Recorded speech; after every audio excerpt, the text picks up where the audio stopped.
We've actually taken the data that already exists in our system and then used a tool which is called HCAS, which uses natural language processing to SNOMED code what we already knew. Because that was the problem. I mean, so much of your information in a health system is tied up in text.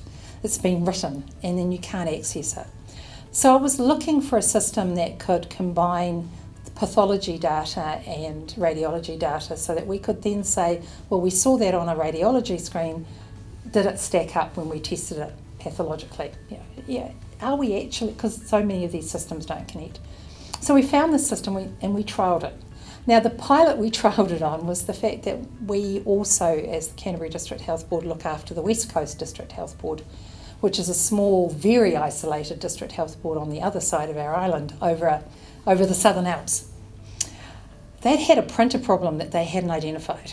And that printer problem meant that the radiology reports were randomly not being printed.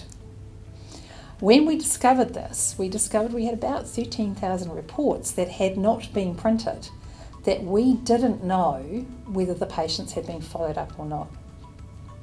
Now the question you then ask is, we have to go through these reports to assure that we haven't missed anything. How do you do that efficiently?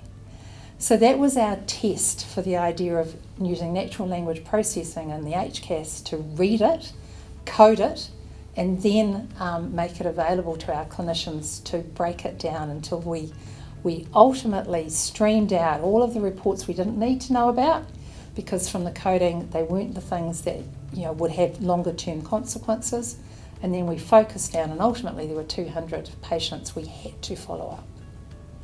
And yes, no one was harmed in the process, which was a good outcome from our perspective.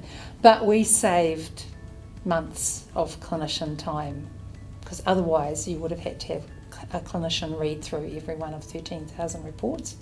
Instead, the machine did that for us.